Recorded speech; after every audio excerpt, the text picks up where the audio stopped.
Hi అండి, ఎలా ఉన్నారు? అందరు బాగున్నారా? మీకు ఒక యూస్ఫుల్ టిప్ అయితే చెప్దామని వచ్చానండి. నచ్చితే లైక్ చేయండి, సబ్స్క్రైబ్ చేసుకోవడం మర్చిపోవద్దు. చిన్నపిల్లలు ఉన్న ప్రతి ఒక్క తల్లి మనం ఏదో ఒక పిల్లలకైతే నెయ్యి అయితే యూజ్ చేస్తూ ఉంటామండి. ఏ కంపెనీ అయినా కానివ్వండి, నెయ్యి అయితే వాడతాము. మాక్సిమం అయితే బయటే కొంటాం కదండి. ఇలా బయట కొనకుండా నెయ్యి ఇంట్లోనే ఈజీగా తయారు చేసుకోవచ్చు. మీకైతే చూపిస్తానండి. దీని యొక్క ప్రైస్ వచ్చేసి 55 రూపీస్, 50 ml అండి. అదే మనం ఒకవేళ డైలీ రోజు పిల్లలకి ఎలాగో పాలు తాపిస్తాం కాబట్టి పాల మీద మీగడ తీసి ఇలా దాచిపెట్టుకున్నట్టయితే మనకైతే మంచిగా చక్కగా వస్తుందండి నెయ్యి అయితే. చూస్తున్నారు కదా, ఈ బాక్స్ అంతా నిండిన తర్వాత నేనైతే కాచి వెయిట్ చేసిన తర్వాత కాగబెట్టిన తర్వాత నెయ్యి అయితే తయారు చేసుకుంటాను. నెయ్యి తయారు చేసే వీడియో కూడా మీకు పెడతానండి.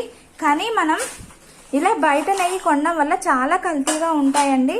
కానీ ఇంట్లోనే ఈజీగా తయారు చేసుకోవచ్చు పాల మీద మీగడతోటి. మనీ కూడా సేవ్ అవుతుంది, పిల్లలు కూడా హెల్తీగా ఉంటారు. Bye bye.